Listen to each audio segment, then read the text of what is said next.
Hi friends, welcome to Tejas kitchen. இன்றைக்கி என்னோடய ஸ்டைலில் வடகறி எப்படி செய்யறதுன்னு பார்க்கலாம். கடலைப்பருப்பு நான் ஒரு கப் எடுத்திருக்கேன்.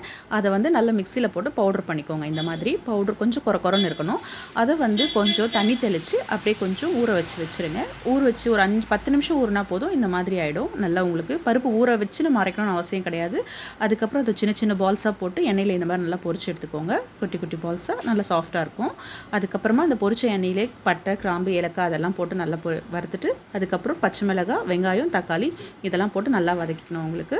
அதுக்கப்புறமா இஞ்சி பூண்டு பேஸ்ட்டு, அதிலே கொஞ்சம் சோம்பு போட்டு அரைச்சிருக்கேன். தக்காளி 1 தான் போட்டிருக்கேன். 2 வெங்காயம், 1 தக்காளி எடுத்துக்கோங்க. இதெல்லாம் நல்லா வதக்கி முடிச்சுட்டு இதுக்கு தேவையான அளவு குழம்பு மிளகாய் பொடி, ப்ளைன் சில்லி அண்ட் சால்ட்டு, மஞ்சள் பொடி இதெல்லாம் போட்டு நல்லா மிக்ஸ் பண்ணிவிடுங்க. நல்லா மிக்ஸ் பண்ணி ஒரு 3 கப்பு தண்ணி வச்சு நல்லா கொதிச்சதுக்கப்புறம் நம்ம அந்த பால்ஸ் வச்சுருந்தோம்ல அதை நல்லா பவுடர் ஆக்கி அதில் போட்டு ஒரு 5 நிமிஷம் மூடி வச்சுருங்க.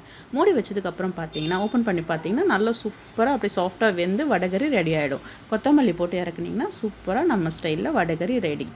வாங்க சாப்பிட்லாம்.